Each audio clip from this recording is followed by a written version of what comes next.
Bueno, ¿alguien quiere comentar algo? ¿Preguntar algo? Sí, sí. Buenos días. Charlie, en Génesis 32, 22, donde Jacob lucha con el ángel de Peniel, dice en 32, 25, y cuando el varón vio que no podía poner dice, en el 24, así se quedó Jacob solo y luchó con él un varón hasta que rayaba el alba. Y cuando el varón vio que no podía con él, en el sitio le dejaron sus muslos. Y se desorientó el nudo y dijo, déjame porque raya el alma. Y Jacob le respondió, no te dejaré si no me bendices. Y el varón le dijo, ¿cuál es tu nombre? Y él respondió, Jacob. Ok, ¿quién es este varón? Me supongo que es el Dios, porque al último dice, vi el rostro de Dios y luché con él. ¿Por qué lucha Jacob de esa manera? Es la lucha que todos tenemos en lo particular para que Dios nos tome en cuenta, vamos. ¿Qué quiere decir espiritualmente eso? Lo del Sí. mundo, pero no sé si espiritualmente quiere decir algo, me puedes decir, por favor. Bueno, miren, ¿está muy alto o está bien? ¿Se oye bien? Bien. Lo que pasa es que, ¿cómo te lo resumo, mi Fer? Jacob quiere decir suplantador, ¿se acuerdan? Engañador. Y toda la vida de Jacob, por lo menos lo que la Biblia nos va presentando, el cuate se la vive transando. O sea, nada más le faltaba pasaporte verde a Jacob, ¿no? Yo tenía un cliente que se llamaba Jacobo y era paisano. Yo le decía, a ti nada más los coches de contado. Y me decía, ¿por qué? Porque no sabes qué quiere decir tu nombre. Y entonces me dice, no, pero quiere decir engañador.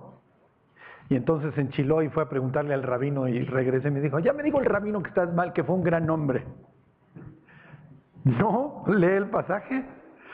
Y si tú le hubieras preguntado a Jacob acerca de su vida, él te hubiera dicho, soy un tranza. Y a eso me he dedicado toda la vida. Entonces se tranza a su hermano, se tranza a su papá, cree que se puede transar a su suegro le sale peor que él. Y para que la cuña apriete, pues tiene que ser del mismo palo y le sale un cuate peor que él. Y ahí aprende. Lo que pasa es que cuando él finalmente logra salir, a bayoneta calada casi del dominio de su suegro, cuando cree que hasta cierto punto ya la hizo, porque además el mismo suegro le dice, Dios se me apareció para que no te hiciera yo daño. Entonces dice, ya. Y después, antes de esta escena, le avisan, ahí viene tu hermano con 400 hombres. Y entonces dice, pensé que la había yo librado, pero no la libré. Y viene a matarme, obviamente, porque ¿para qué quiere venir a verme con 400 hombres? Y Esaú no viene en mal plan, pero él no lo sabe. Esaú viene en el mejor de los planes. Esaú ya sanó, ya olvidó, él ya dio la vuelta a la página. Entonces le aparece Dios y entonces le dice, no viene en el pasaje. Pero obviamente, ¿qué está pensando Jacob? Oye, ahí viene mi hermano y viene a matarme, porfa, sálvame. Y Dios le dice, ya es demasiado tarde, no te voy a bendecir. Ajá. ¿Cuál es la enseñanza? Bueno, muchas, pero la primordial, no. Puedes perder muchas cosas. Puedes perder la salud, la recuperas, puedes perder el dinero, lo recuperas, pero hay algo que jamás recuperas. El tiempo. El tiempo nunca lo recuperas. Y Jacob ha perdido todo este tiempo, toda su vida, intentando alcanzar las promesas de Dios en sus fuerzas. Claro, así le enseñaron sus papás, sobre todo su mamá. O sea, la mamá de Jacob le enseñó que las cosas espirituales se pueden alcanzar en tus fuerzas, que las puedes obtener con tus medios, y no es cierto. Entonces, después de perder tanto tiempo, ahora sí bendíceme. Y Dios le dice, ¿cómo que ahora sí te bendigo? Si has desperdiciado toda tu vida. No, en serio, ayúdame. Y le dice, no, sí, no, sí, no, y entonces ahí se están, sí me explico, no lo deja que se vaya. Hasta que finalmente Dios le dice, está bien, porque ahora sí ya quiere cambiar. Jacob ya no, o sea, Jacob está pensando, mi vida no puede seguir siendo igual, esta vez sí voy a cambiar. Y efectivamente cambió. Y entonces Dios le cambia el nombre. Pnei, la palabra Pnei en hebreo es cara, por eso el lugar se llama Peniel, porque vi el rostro de Dios, luché con Dios cara a cara. Entonces, bueno, ya le dice, te voy a cambiar el nombre, ya no vas a ser llamado engañador, ahora vas a ser llamado Dios lucha, porque ya no vas a luchar tú, vas a dejar que Dios luche en tu vida, ya no va a ser en tus fuerzas, Jacob. Ajá. Y entonces sale como salimos todos, porque todos los que alguna vez hemos dicho, mi vida no puede seguir siendo igual, ¿cómo sales de esas, cómo les diré, de esas situaciones? Rengueando, y así sale él. Porque es tal grado que no lo quiere dejar ir que le disloca el fémur. Ajá. Por eso hasta la fecha no comen bisteces los judíos ortodoxos, por este pasaje. Y bueno, pues los que han leído el Génesis, la vida de Jacob sí efectivamente no vuelve a ser igual después de esta escena, pero cosecha feo. Y él se va a dar cuenta que toda su vida lejos de Dios va a traer una consecuencia, porque la burra tarde o temprano te alcanza. Y voltea y dice, bueno, pues su hija se vuelve de cascos ligeros, abusan de ella, sus hijos se vuelven unos asesinos. Claro. Cuando llega con Faraón y Faraón le pregunta, ¿cuántos son los años de tu vida? Y le dice, 130 años malos y largos. Lo más probable es que Faraón no le cree, pues es el papá de José, es un tipazo. Pero él lo está diciendo en serio. Entonces la moraleja, no podemos perder el tiempo. No podemos andar de gira artística. Porque tarde o temprano, cuando querramos volver a Dios, sí, va a ser una batalla como la que sufre, como la que libra con Dios aquí Jacob. Pero va a ser voltear y decir si hubiera o si no hubiera.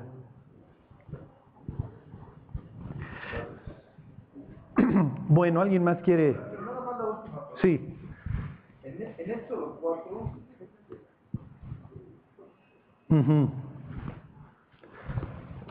Éxodo 4,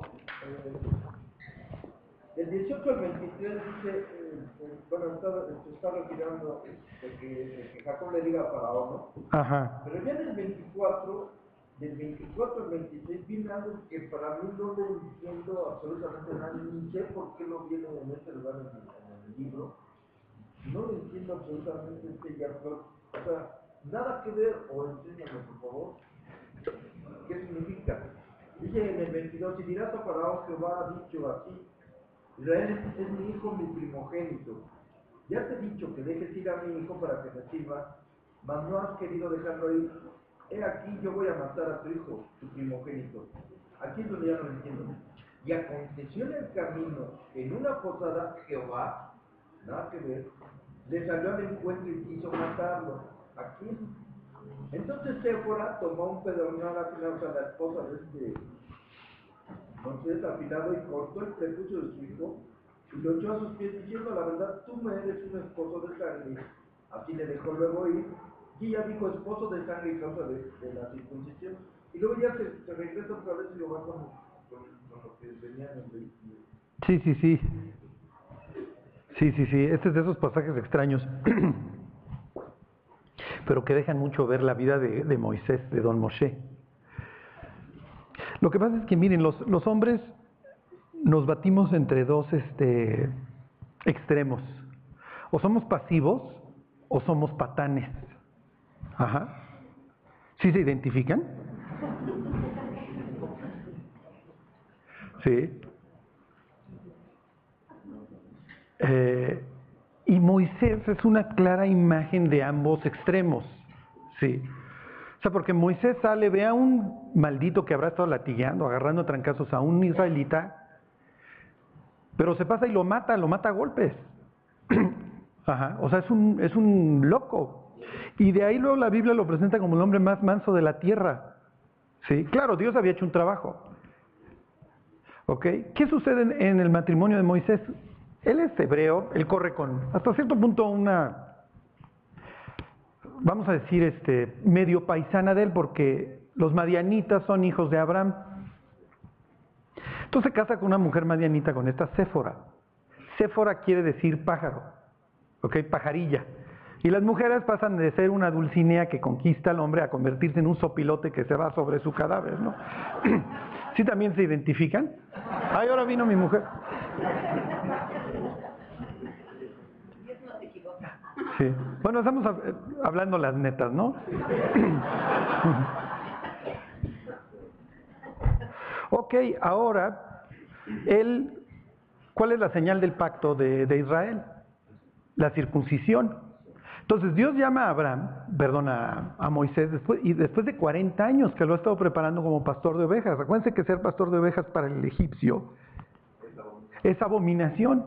Él no es egipcio, pero finalmente creció como tal. Dice la carta a los hebreos que Moisés rehusó llamarse hijo de la hija de Faraón. O sea, a reclamar algún derecho, ¿no? Porque era el hijo adoptivo de la hija. Era nieto adoptivo, vamos a decir, de Faraón. Entonces, bueno, Dios le saca a Egipto, vamos a decir. Como les decía cuando vimos el Éxodo, ¿no? Fue más fácil sacar a Israel de Egipto que sacar Egipto de Israel. Sí, porque nos gusta el mundo, nos gusta ser mundanos. El caso es que, 40 años sacando a Egipto de Moisés, ¿ok? Bueno, ¿qué debió de haber hecho cuando nace su hijo, cuando nace Gerson? Circuncidarlo al 8º día, no lo hace. Entonces, bueno, después de 40 años lo llama. Ok, ahí viene el libertador de Israel, ahí viene el caudillo de Israel, pero su hijo, cuando él llegue a hablarles del Dios de Israel y de los pactos de Dios, ¿qué le van a decir? Pero ni siquiera tu hijo circuncidaste. Entonces sale Dios para matarlo. O sea, como diciendo, no, sabes que contigo no se puede, Moisés. ¿Matar a Moisés? Sí. Sí. Contigo nomás no se puede. Y entonces Séfora, en ese instante, Gerson es un tipo grande, ¿eh? En ese instante le baja los chones a Gerson, lo circuncida y avienta el prepucio a los pies de Dios. Como diciendo, nunca yo tomé en serio a tu Dios. ¿Sí me explicó? Nunca. O sea, y cuando tú al 8º día me dijiste, oye, tengo que hacer esto, ¿cómo crees? Lo vas a mutilar al niño. Porque los pueblos circundantes, o la circuncisión es algo normal. Pero en aquel entonces la circuncisión era como una mutilación, se veía mal. Y los pueblos, porque no solamente la llevaban a cabo los judíos, pero los pueblos que la llevaban a cabo los veían como raros. Los veían como, ¿para qué cortas parte de un cuerpo? ¿Sí me explicó? Es como, ¿para qué cortas una oreja o lo que fuera? Entonces en ese instante le dice, me eres esposo de sangre. Sí. Bueno. ¿Sí, George? Bueno, la última y nos vamos. Ajá. Isaías 41, 14, Dios se refiere a Jacob como gusano. El gusano de Jacob. Sí, que es poco, que Israel muchas veces se ve como poco. Ajá, no temas, gusano de Jacob. Sí. Es por eso, por el estado anímico de... Sí, no es que lo menosprecie. Sí, no es el mal plan. Bueno, ok, a ver, váyanse a la carta a los Efesios. Les voy a hacer nada más hoy un paréntesis. Y ya la próxima semana seguimos con lo de las profecías, porque luego les echo unos vistezotes y hoy quiero darles algo muy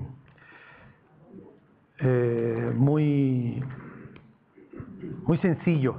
Bueno, no sencillo, pero como el fundamento, sí.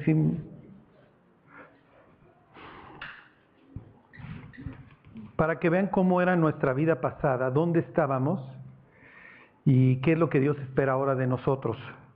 Sí. Y para que puedan observar cómo Dios no distingue entre religiones, Dios nada más distingue si tú estás en Cristo o no. Dios trae perturbación a la vida de las personas, Dios siempre va a hacer olas. Por eso es que no queremos saber de Dios, porque sabemos que todos los fundamentos de nuestra vida, todas nuestras creencias, todos los planes que teníamos para nuestra vida se van a alterar. No hay opción. Pues aquí mi ropa. Ajá. Dios siempre hace olas, es lo que les quiero decir, hace ruido, nunca deja nada igual. Cuando llegan los sabios de Oriente ahí al Herodión, ahí a Jerusalén, buscando al Mesías, dice la Biblia que se turbó Herodes, ¿se acuerdan? Eso es natural, el cuate lo van a destronar, y luego, y toda Jerusalén con él. Ajá. O sea, el pueblo, hay unas traducciones que utilizan la palabra se conmovió, pero no en buen sentido. O sea, fue de Dios ha venido a la tierra, qué problema. Sí. Por eso cuando una persona se nos acerca con la Biblia en la mano es así como, así de, sí, porque Dios nos está buscando. Sí. ¿Qué es lo que hizo el hombre cuando Dios lo salió a buscar después de haber caído? ¿Se acuerdan? Se fue a esconder y todos nos escondemos. Todos hemos ido ahí debajo del árbol con Adán y Eva. Hagan un poco de espacio, sí, porque Dios me anda buscando. Escuché su voz. Y además Dios hace una pregunta espantosa al hombre después de la caída, ¿se acuerdan? ¿Dónde estás? ¿Dónde estás tú? ¿Hasta dónde estuviste dispuesto a llegar? ¿Qué es lo que has hecho? ¿Sí? ¿Dónde estás? O sea, ¿qué hiciste, Adán? Y si Dios hoy te preguntara, ¿dónde estás? ¿Qué le contestarías? Y la mayoría, antes de conocer a Cristo, le contestaríamos, en medio de una tragedia de la que no puedo salir. Sí. Eso en un arranque de honestidad. Los otros, muchos dirían, estoy bien, estoy en México, Distrito Federal. Bueno, ahorita en el Estado de México, en Naucalpan, Señor, pero bien, todo bien. ¿Sí? ¿Y esos quiénes son? Los verdaderos topos, que no pueden ver más allá de sus narices, porque hay veces que uno no se alcanza a dar cuenta de la tragedia en la que vive, o nos comparamos con otras personas. Entonces, ¿y tú cómo estás? Pues yo creo que estoy bien, sí, porque pues veo a todo el mundo que está hecho pedazos. Imagínate que tú llegas con tu vida hecha añicos, aceptas a Cristo, tu vida empieza a cambiar y te encuentras a Brad Pitt. Si estás calvo, gordo, eres el mexicano promedio. Ajá. Y entonces llegas con Don Brad y le dices, Mr. Pitt, Cristo puede cambiar su vida. ¿Qué te va a decir con sus cuadritos, sus millones? Pues ojalá cambie la tuya, maestro, sí, porque te veo bastante fregadito. ¿Sí me explicó? ¿Le estás tú diciendo una verdad? Sí, Dios puede cambiar su vida. Pero para Él, en su estándar, la vida de los demás es la que está hecha a pedazos. Y ese es el riesgo del éxito. Y con eso yo no estoy diciendo que se vuelvan mediocres, pero las personas exitosas no pueden ver a Dios. Les cuesta trabajo reconocer su condición como putrefactos. Sí. Bueno, es el caso de los efesios y es lo que Dios les va a ir. ¿Le das la que sigue, Juanito? Ahí está. Bueno, Éfeso es un sitio, ahorita se los enseño, cosmopolita. Es uno de los más grandes puertos de lo que era entonces el Imperio Romano. Había uno gigantesco por acá, otro aquí en Alejandría, el que había hecho Don Herodes el Grande, que era un puerto artificial, y Éfeso. Eran los 4 puertos grandes de la época. ¿Sí? Éfeso es un sitio como sería hoy Nueva York. Era un sitio donde había muchos letrados, no era un lugar de, ¿cómo les diré?, de analfabetas allá en Éfeso. Sí, esta es la biblioteca de aquel entonces. Imagínense lo increíble que ha de haber sido este sitio en su época. Está el teatro de Éfeso. No me acuerdo si cabían 18 o 20 mil personas, pero aparte estaba situado perfectamente para que la brisa del mar llevara la voz. Y dicen que podías escuchar hasta acá arriba. Aquí es donde hacen todo un meeting, ¿se acuerdan?, para matar a Pablo, que lo organiza don Demetrio, un vendedor de estatuillas, exactamente.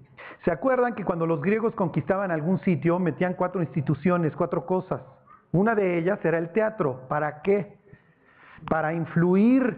¿Ustedes creen que Hollywood nos influye? Todos salimos echando patadas después de ver el Karate Kid y todos quisimos ir ¿se acuerdan? Y todos nos inscribimos al karate después de ver Karate Kid, y todas las chavas después de ver Castillos de Hielo se meten a clases de patinaje y vamos. Hollywood ha formado parte integral de nuestra vida. ¿Qué seríamos sin las películas? Imagínense, ¿qué haríamos de jueves a domingo?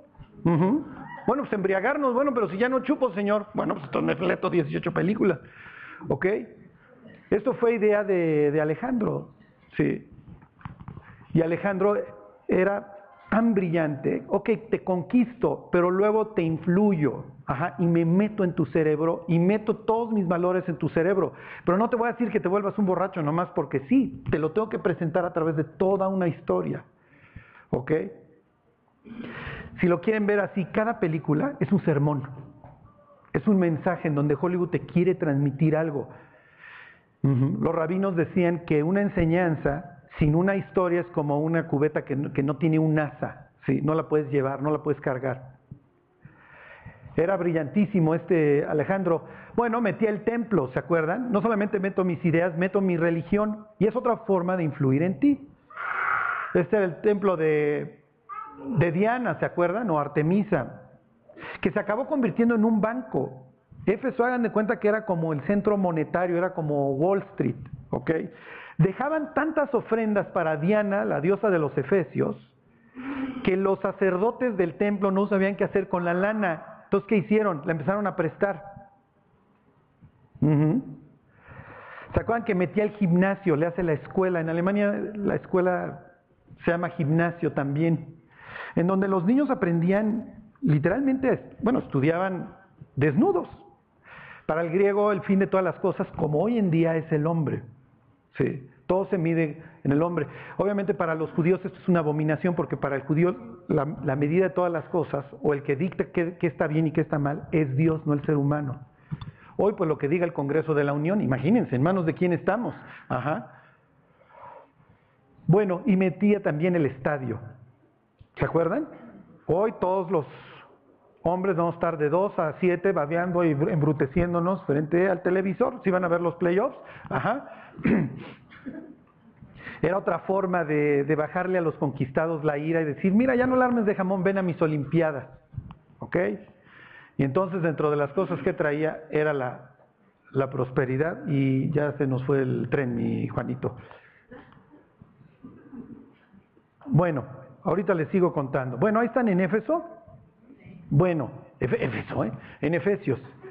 Bueno, dice Pablo, y este es el tema de toda la carta, en el 1:1. Entonces, 1:1. Entonces, ¿a quién le está hablando Pablo? Bueno, le está hablando a estos tipos que son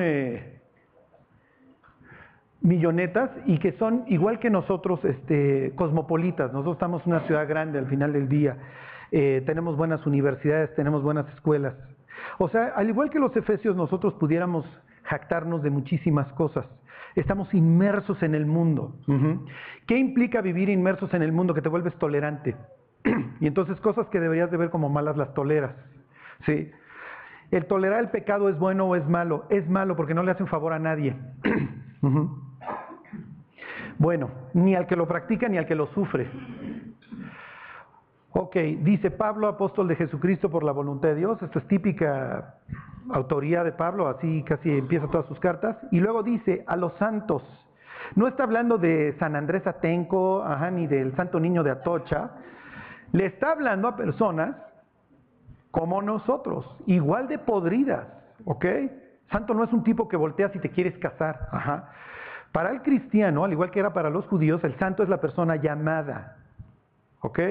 La persona separada. Si le preguntaras a un judío qué es Kadosh, es dedicado, ¿ok? Está dedicado a algo, tiene un propósito. No necesariamente esa palabra implicaba cosas siempre buenas, porque las prostitutas en los templos también les decían santas, porque estaban dedicadas a ese Dios. ¿Ok? Pero en este caso, obviamente, Pablo le está hablando a los efesios que han creído. ¿Eran muchos? Eran muchísimos. ¿Ok? Éfeso, como cualquier otra ciudad cosmopolita, estaba llena de judíos. Y si se acuerdan del libro de Hechos, en Éfeso había 12 discípulos de Juan el Bautista. A veces uno piensa que el ministerio de Juan el Bautista fue ahí en el sur de Israel y se dedicó nada más a sus puros paisanos. Sí, pero su influencia fue mundial, Ok, y luego les dice a los santos y fieles, y ese es el tema de todo el libro, en Cristo Jesús. Ok, la Biblia no distingue si eres luterano, católico, budista, musulmán. La Biblia nada más dice, o estás en Cristo o no lo estás. Nada más. ¿Ok? Bueno, ¿qué implica no estar en Cristo? Ok, Pablo se los va a explicar aquí con plastilina 1 y palitos 2. Ok, váyanse capítulo 2. Alguna vez ya lo vimos, pero se los quiero repasar. Porque la persona que no está en Cristo la va a describir Pablo. Pablo le va a contar a los efesios cómo era su vida pasada. Oye, nosotros éramos efesios, éramos ricos, éramos exitosos, teníamos ciencia, teníamos cultura, lo que ustedes quieran. Sí, pero estabas muerto.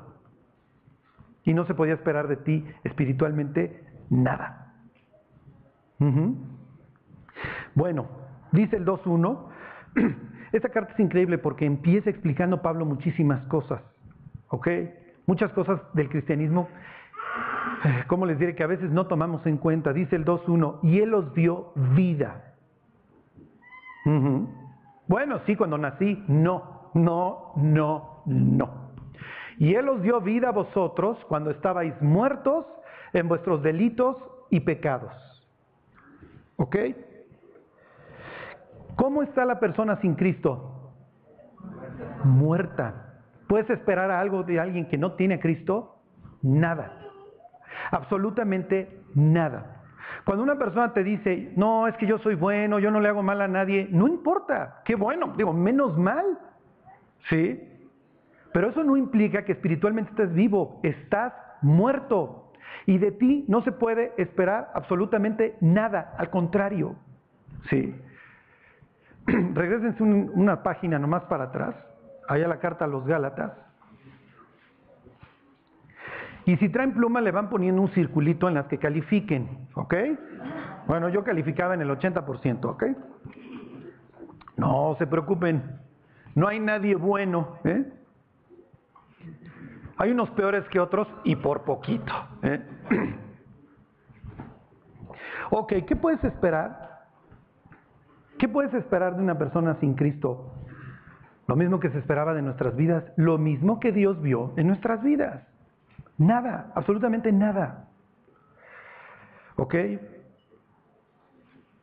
Si ustedes le preguntaran a Jesús, oye, ¿hay alguien bueno? ¿Qué les diría? Y miren, cuando nosotros queremos sentirnos buenos, llamamos a otras personas buenas. A los que en nuestro estándar consideramos como nuestros pares o nuestros similares. Sí. ¿Se acuerdan que un día viene un joven rico y le dice a Jesús, maestro bueno? Sí, y Jesús obviamente ya sabe por dónde va la cosa, y se voltea y le dice, ¿por qué me llamas bueno? Ajá. Y el cuate, obviamente no es la respuesta que está esperando, obviamente. Entonces, cuando Jesús le dice, ¿por qué me llamas bueno? El cuate se queda así, ¿sí? Porque si se acuerdan en la historia, no le contesta eso, ya no le dice nada. O sea, imagínate que tú llegas con un cuate y le dices, oye, eres un tipazo, eres buenísima onda, eres bueno. Se voltea contigo y te dice, no soy bueno, ¿quieres que te cuente mis secretos? Hey, porque todos los tenemos, ¿eh? Había un cristiano, un maestro de la Biblia que se llamaba en Estados Unidos Vernon McGee, y él decía, si me conocieras, no me dirigirías la palabra. Y era un tipazo, ¿eh? Dice, pero si te conociera yo a ti tampoco te hablaría, entonces no te preocupes. Ajá. Ok, le dice, maestro bueno. Y Jesús se voltea y le dice, ¿por qué me llamas bueno? Bueno solo Dios. Lo que le está implicando, y además a mí no me ves como tal. Y entonces le pregunta el muchacho, ¿haciendo qué heredaré la vida eterna? Como si dependiera de uno, como si uno pudiera. Ajá. Y entonces Jesús le dice, ok, por aquí va a ir la cosa. ¿Conoces los mandamientos? Él no se entrega tan fácil, ¿se acuerdan? Entonces como que el joven rico está diciendo, esto se me está complicando. Y muy brillantemente le dice, ¿cuáles? No se va a ir de bruces, ¿no? Es como si a ti te dicen, ¿te has portado bien? ¿Qué contestarías? ¿A qué te refieres bien? ¿Sí? ¿Se acuerdan? ¿De qué estás hablando, Willis? Ajá. Y entonces, bueno, Jesús le dice, pues no mates, no robes, no hurtes, no codicies. Y entonces él así como, sí, todo esto lo he guardado desde mi juventud. Ay, cálmate, Charlie. Ajá, o sea, ahora eres perfecto, ¿no? Y entonces Jesús le dice, ok, con que así va a estar la cosa. Bueno, solamente te falta uno. Vende todo lo que tienes, regálalo a los pobres y sígueme. ¿Se acuerdan cuál era el primer mandamiento? No tendrás dioses ajenos delante de mí. Ni el dinero. Y entonces, ok, de eso se trata, ¿verdad? No, no puedo. Y le da la espalda y dice el pasaje que se fue triste. No hay nadie que ustedes puedan leer en la Biblia que le dio la espalda a Dios que se haya ido felices. Ok, entonces ¿quién puede cumplir los mandamientos de Dios? Nadie. Ok, bueno, ya sacaron su pluma. Miren, yo ya tengo el mío y también voy a ir marcando, ¿ok? Bueno, ahí está. 5:19. Ok, dice Pablo, y Él os dio vida a vosotros. ¿Qué se podía esperar antes de que tuvieran vida? Nada. Estábamos muertos, dice Pablo, en nuestros delitos y pecados. Si Pablo le hubiera estado hablando a un auditorio netamente judío, les hubiera dicho, ustedes estaban muertos en sus pecados. Porque el judío no distinguía entre pecado y delito. El griego sí. El griego decía, hay cosas que son en mi fuero interno, que son pecado, y hay otras que no, ahí no tiene nada que ver la ley, y hay otras que tienen que ver con mi fuero externo, que son delitos. ¿Robar cablevisión cuenta, Charlie? Sí, también cuenta, ¿ok? 5, Gálatas 5:19. Ajá. ¿Sí se entiende por qué hace la distinción? Estábamos muertos en nuestros delitos y en nuestros pecados. ¿Ok? Para el judío acuérdense, es lo mismo, porque infringir la ley de Dios es al final del día un pecado. Así lo dice Juan en primera de Juan, ¿se acuerdan? Todo pecado es infracción de la ley. Ok, pero está hablando como judío. Aquí hemos cometido pecados y hemos cometido delitos. ¿Sí? ¿Darle lana al poli es pecado? Sí. ¿Darle lana al poli es delito? Sí. Se llama cohecho. ¿Sí se acuerdan? Imagínense cuántas veces hemos violado el Código Penal. O sea, si a todos los mexicanos dijera Dios, a ver, todas las veces que violaste el Código Penal, te lo voy a aplicar las penas, pues me vas a tener que aplicar 3 cadenas perpetuas, señor. Pues cada vez que no verificaba yo la unidad y daba yo la lana cuando me paraban, porque la otra opción era corralón, señor, imagínate. Bueno, dice, versículo 19, 5:19, y manifiestas son las obras de la carne, que son adulterio, fornicación, inmundicia, lascivia, idolatría, hechicerías, enemistades, pleitos, celos, iras, contiendas, disensiones, herejías. Ya sí le van circulando, ¿va? Hasta ahorita no han dejado de circular alguna. Ajá. Ok, envidias, homicidios, borracheras. Bueno, aquí si eres mexicano ya también, ya subráyale. Ajá. Borracheras, orgías y cosas semejantes a estas, acerca de las cuales os amonesto, como ya os lo he dicho antes, que los que practican tales cosas no heredarán el reino de Dios. Dice Pablo, son manifiestas, o sea, están a la vista de todos. Es lo que naturalmente nos brota. ¿Ok? Eso es lo que Dios esperaba es lo que Dios espera del ser humano. Es lo que ve todos los días. ¿Ok? Bueno, denle otra vez vuelta a la página, váyanse a Efesios 2. Ok, así nos ve Dios como espiritualmente muertos y como cadáveres apestamos. Por eso es que hablábamos como hablábamos, vivíamos como vivíamos, pensábamos como pensábamos, porque estábamos espiritualmente muertos. Ahora, ¿le podíamos echar ganas? Pues no, ¿qué ganas le puede echar un muerto? ¿Cómo te puedes dar cuenta si una persona se convirtió? Porque está viva. Y como viva, empieza a hacer cosas que hacen los vivos. Empieza a comer. ¿Cuándo pensaste que una mañana te ibas a levantar con ganas de leer la Biblia? ¿En serio? Jamás. ¿Cuándo pensaste que una mañana te ibas a levantar, ibas a orar y a darle gracias a Dios por tu vida? No era, ay, Virgencita, si no me agarra la Julia, entonces ahora sí te prometo y te juro. O sea, porque eran nuestros rezos, ¿eh? Esa era nuestra gran comunicación con quien quiera que estaba allá afuera, ¿no? Ok, dice Pablo, versículo 2, en los cuales anduvisteis en otro tiempo.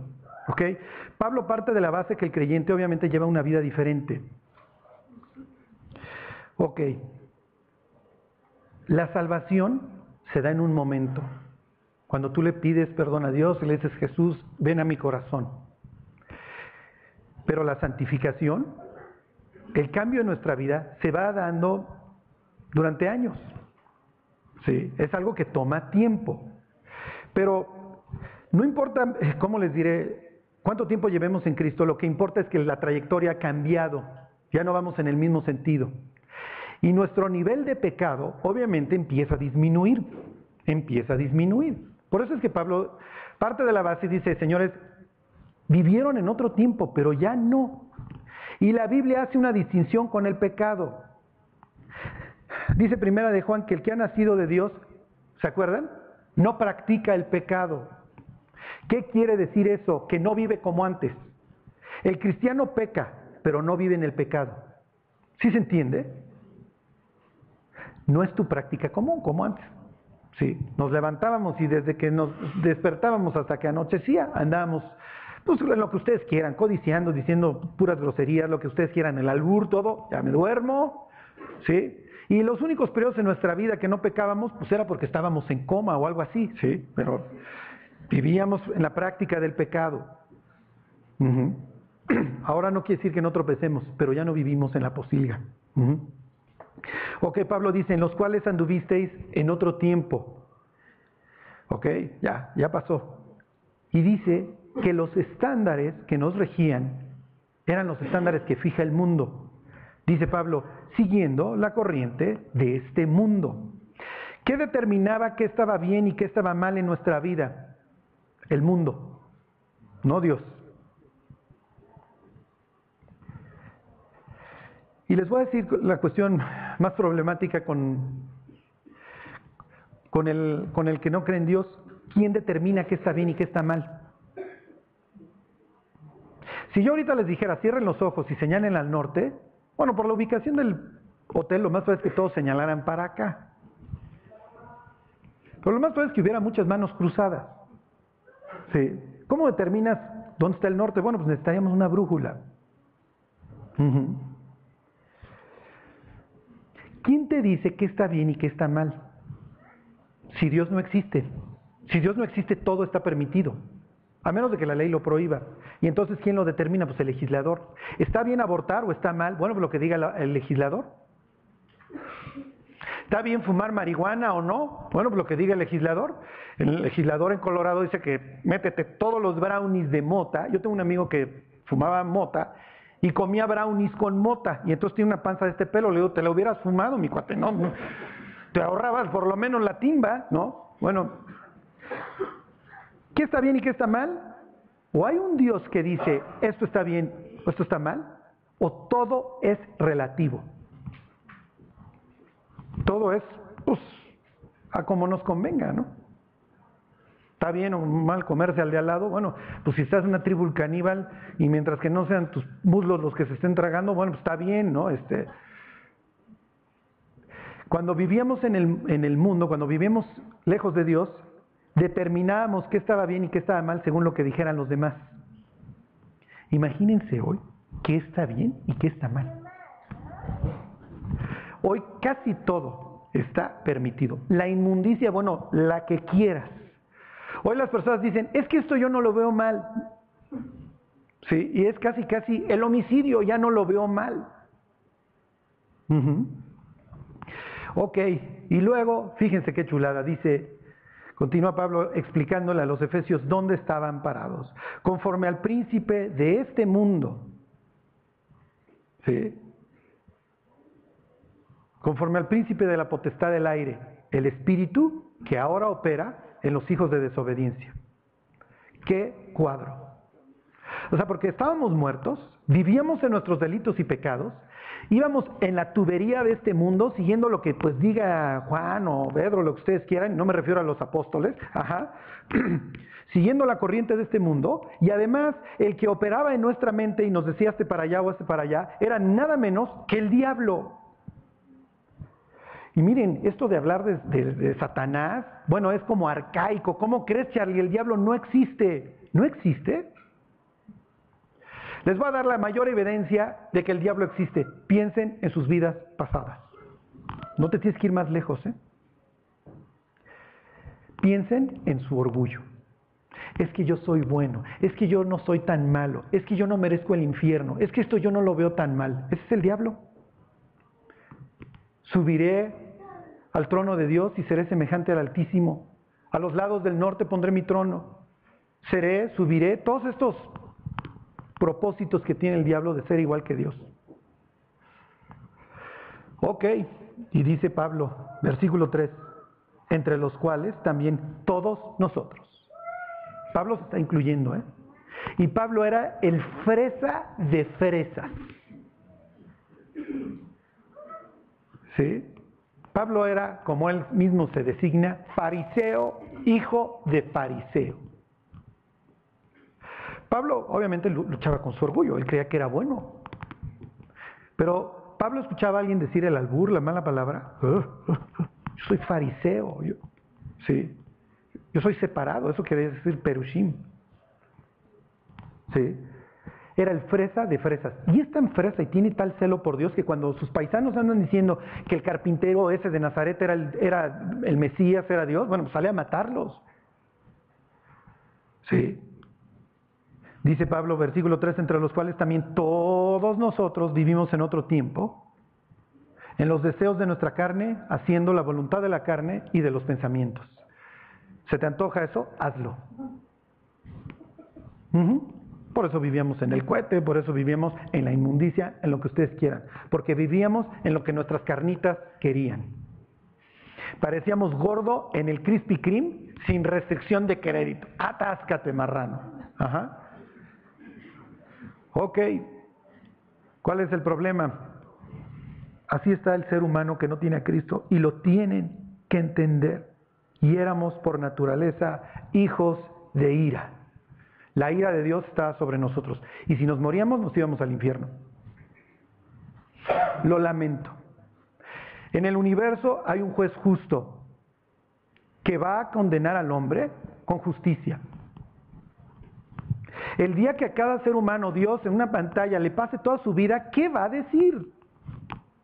Es que Dios yo era bueno. Bueno, pues vamos a ver tu vida. Imagínense, cuando vayan a los 15 años del cuate, va a ser ya, detengan la masacre. Detengan la masacre. Y piensen, a veces le podemos salir a dar a la gente una fachada, pero por dentro la casa se está derrumbando. No, yo soy bueno, yo estoy bien, yo soy lo máximo, si tú supieras cómo ayudo a la gente y cómo hago y cómo torno. ¿Y tus pecados? ¿Y tus pecados? ¿Esos no los ha visto Dios? ¿Se va a hacer guaje? Nada más simple y sencillamente se va a voltear. Estas palabras son espantosas, mucho más para una sociedad como esta, cosmopolita, idólatra, porque no solamente eran idólatras, que tienen ahí el templo más grande de la zona, el de Artemisa, sino que por el otro lado son letrados. O sea, el diablo los tenía en el total cotorreo, porque desgraciadamente la sabiduría de este mundo, como dice Dios, es insensatez frente a Dios. Ok. Pero, versículo 4, el gran pero. Pero Dios, como éramos lo máximo, no dice eso, ¿va? ¿Ok? Pero Dios, que es rico en misericordia, por su gran amor con que nos amó, insiste Pablo, aún estando nosotros muertos en nuestros pecados, nos dio vida juntamente con Cristo.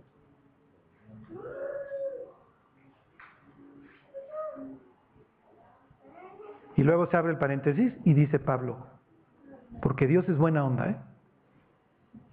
Porque Dios es misericordioso. Porque Dios es extremadamente paciente. por gracia sois salvos.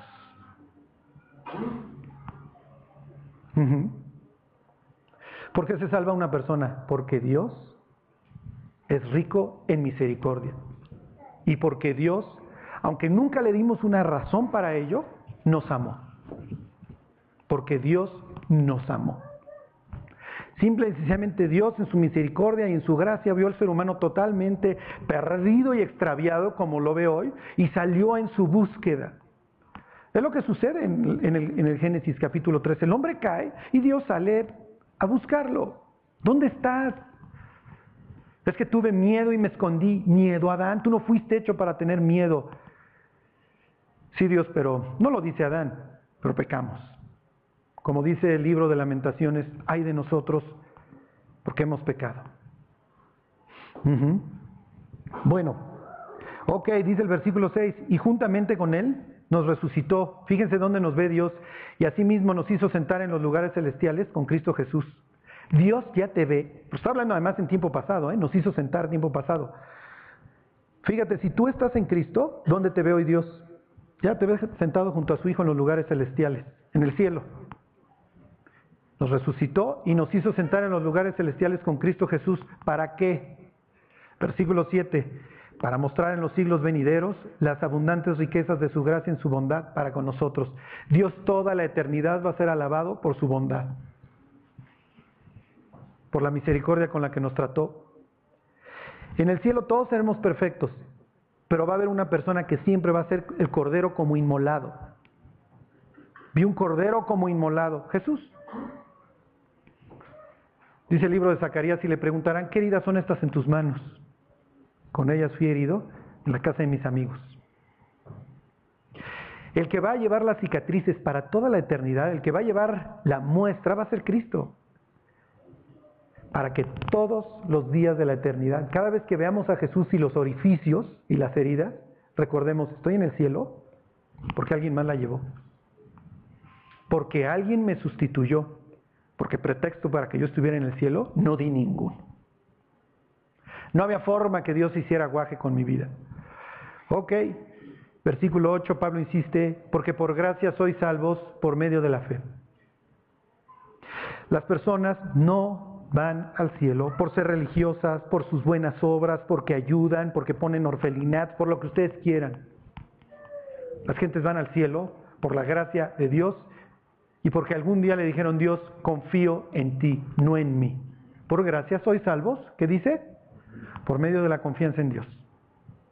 Y aclara Pablo, y esto no de vosotros, es un regalo de Dios. La salvación es un regalo y lo tienes que aceptar. Si no lo aceptas, no lo recibes. Cuando yo estudiaba Derecho, en el primer año de la carrera, un día en una clase aburrida me pongo a hojear el Código Civil y llego a la parte de contratos. Y dentro del capítulo de contratos veo la donación. Entonces yo decía, ¿por qué está la donación en el capítulo de contratos?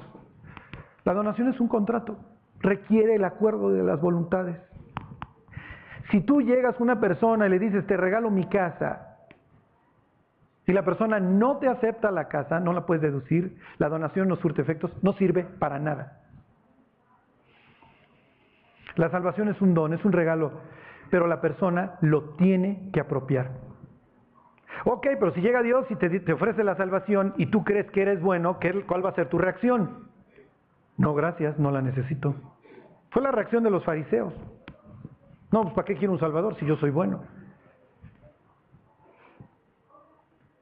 Ok, fíjense, versículo 9, era ¿cómo les diré? Natural de una sociedad como esta que pensara que en sus fuerzas o en su religiosidad o en su éxito se iba a ir al cielo. Ok, Pablo insiste, no por obras para que nadie se gloríe.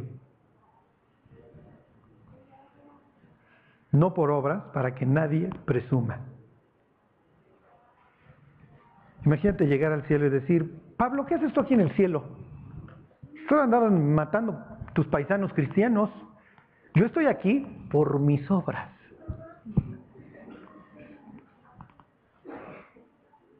Y Pablo dice, no, mi cuate. Deja que te pasen el filtro. Deja que proyecten tu vida en una pantalla. Y como les he dicho antes, imagínense que saliera un mail hoy a todo G316 satélite. Toda la vida y todos los secretos de Charlie mañana en YouTube a las 5 de la tarde. ¿Lo verían? Que dirán, ¡Charlie! Yo sé que en su fidelidad no lo voy a ver. ¿Y a la mera hora? ¡Ey, así somos! ¿Están de acuerdo? ¿Por qué? Queremos ver si el de al lado es igual de putrefacto que nosotros al fin del día, ¿no? O a ver si es peor. Ok. Dice el 10, como no había nada que hacer con nuestra vida, estábamos muertos, dice Dios que nos tuvo que recrear, porque somos hechura suya, creados en Cristo Jesús para buenas obras, ok, las cuales Dios preparó de antemano. Bueno, tuvimos que ser recreados. Como estábamos muertos, así empieza el capítulo 2, en su desarrollo de lo que le está enseñando Pablo a los Efesios, luego les dice, terminando esta idea, ok, estábamos muertos, entonces Dios nos tuvo que recrear ¿en dónde?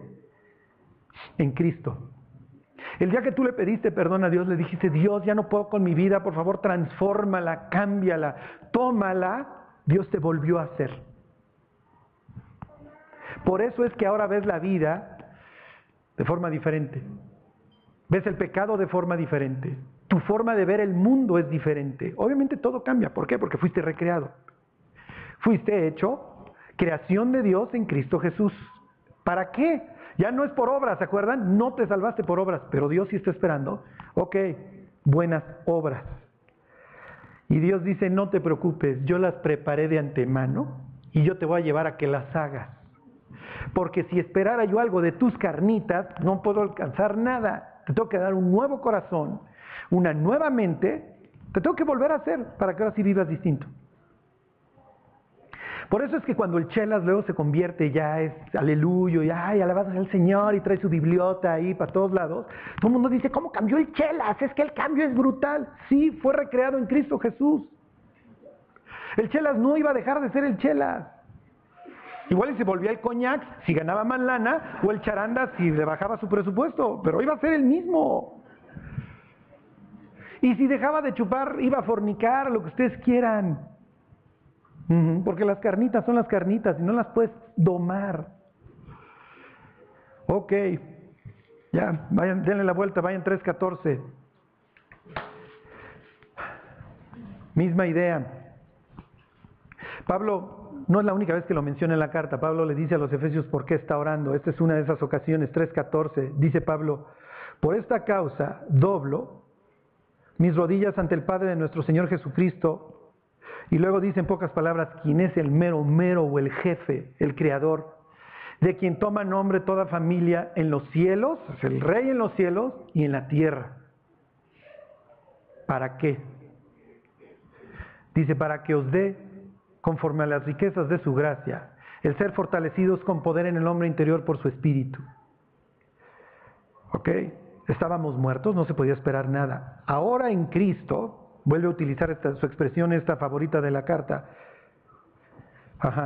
Ahora en Cristo podamos ser fortalecidos en el hombre interior. ¿Quién es el hombre interior? La persona que realmente eres.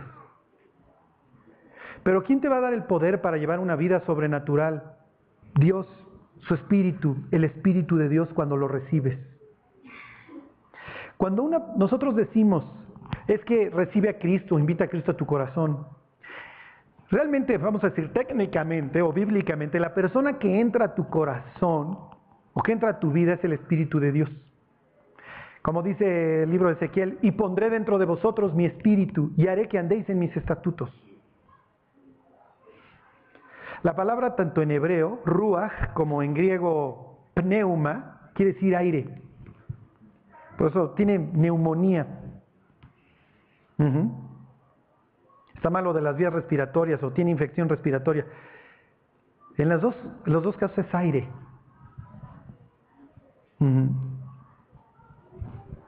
Está diciendo, te tengo que dar a respirar, te tengo que dar vida. Es lo que hizo Dios cuando creó al hombre, ¿se acuerdan? Le sopló aliento de vida. El día que aceptaste a Cristo, te das cuenta que el Espíritu de Dios te tomó y sopló dentro de ti. Y como bebé, aprietan el cordón umbilical y jalaste aire y empezaste a vivir. Y como vivo empezaste a sentir. Y entonces empezaste a sentir misericordia y te dieron ganas de perdonar al que te había ofendido y empezaste a ver el dolor de los otros y ya no quisiste seguirlo haciendo. Empezaste a cambiar. Por eso Chelas de repente dice, mis hijos ya no voy a chupar, ahora sí los voy a cuidar. Y de repente Chelas ya no está en la birria en la mañana, el sábado está con los niños en el parque. Porque ya siente, ya le duele el dolor de sus hijos. Empieza a sentir. Chelas llega con su mujer y le dice, ser un patán, ¿verdad? Pero ya no, ahora sí te voy a querer, te voy a procurar, te voy a amar. Y toda esa lana que me gastaba yo en las amantes, en el chupe, lo que sea, ya me lo voy a gastar en ti. Y de repente la señora se da cuenta que tenían lana, imagínense, éramos millonarios.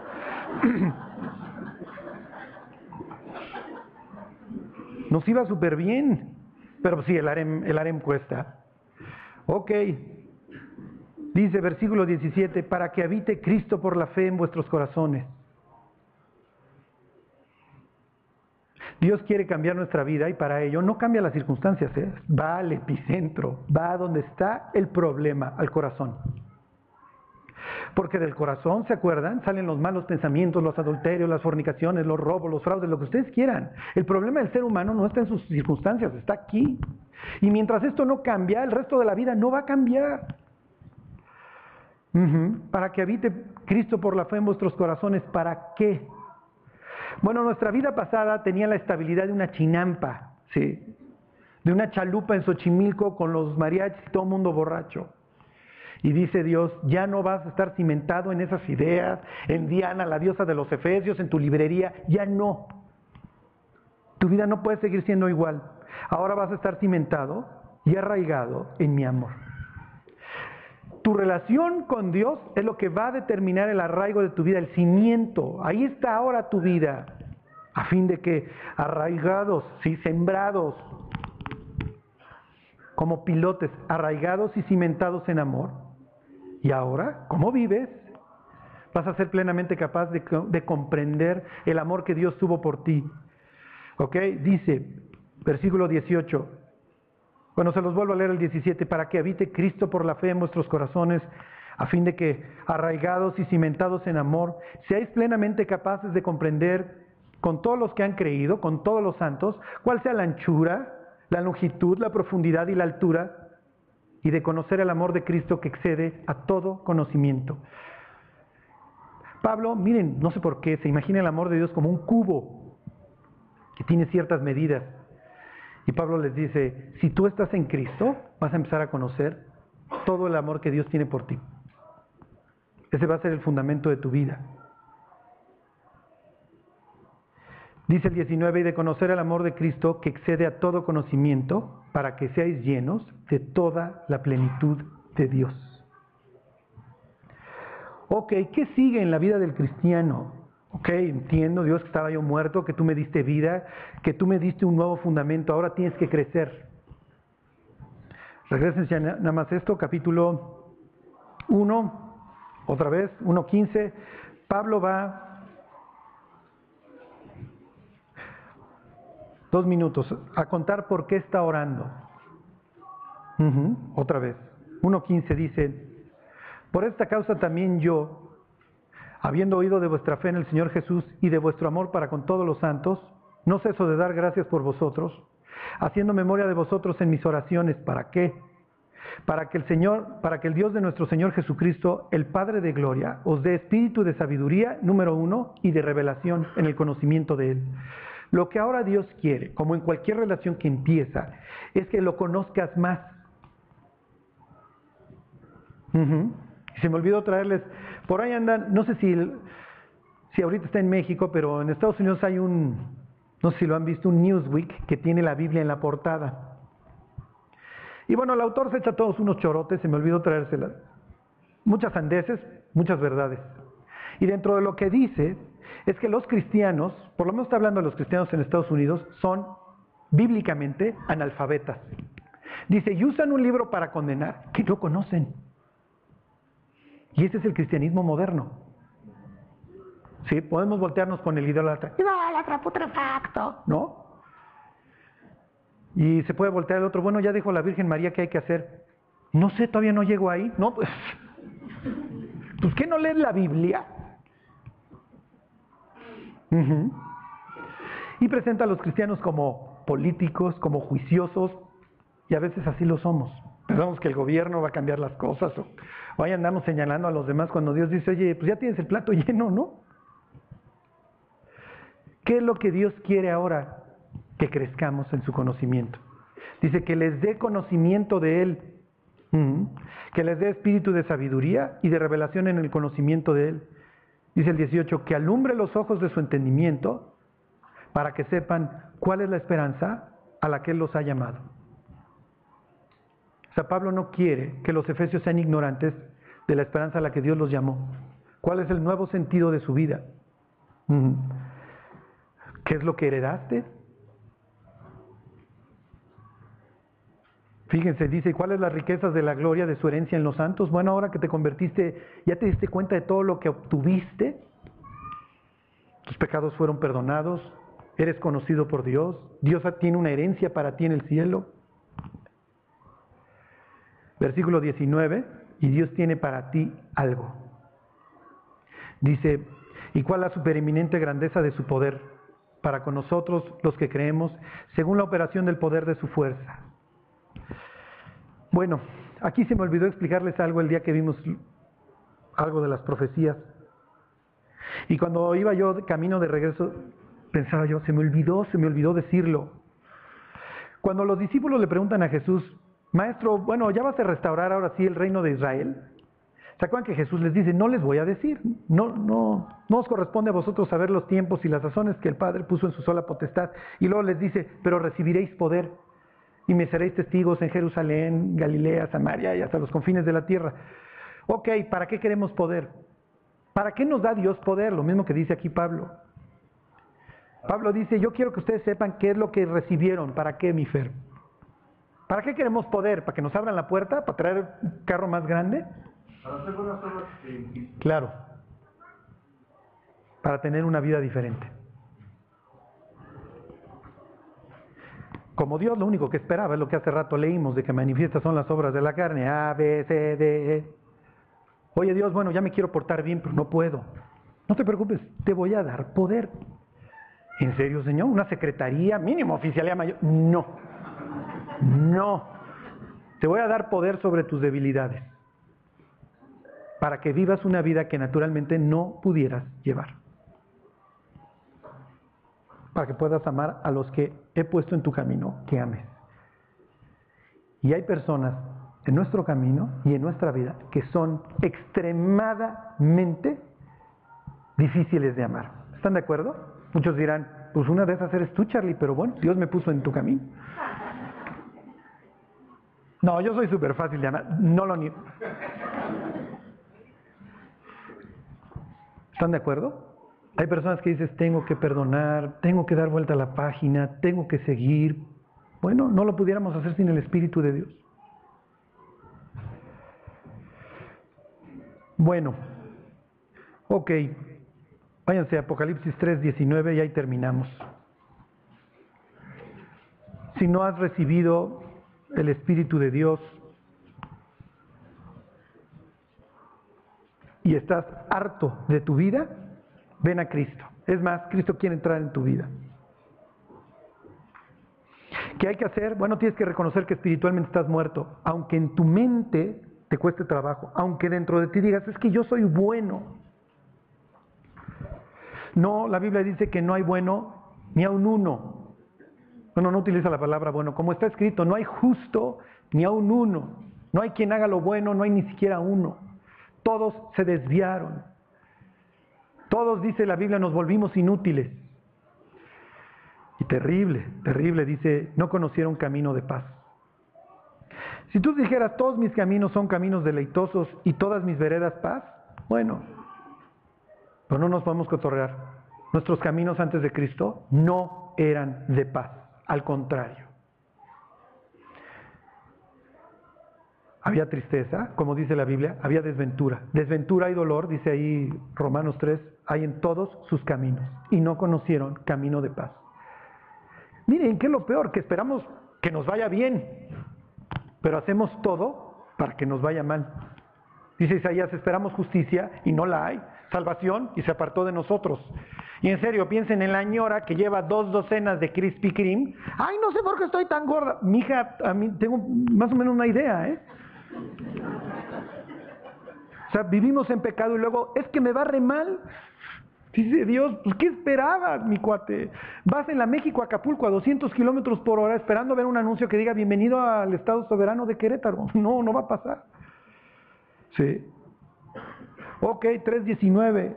Yo reprendo y castigo a todos los que amo. Y ahí viene la orden. Sé pues celoso y arrepiéntete.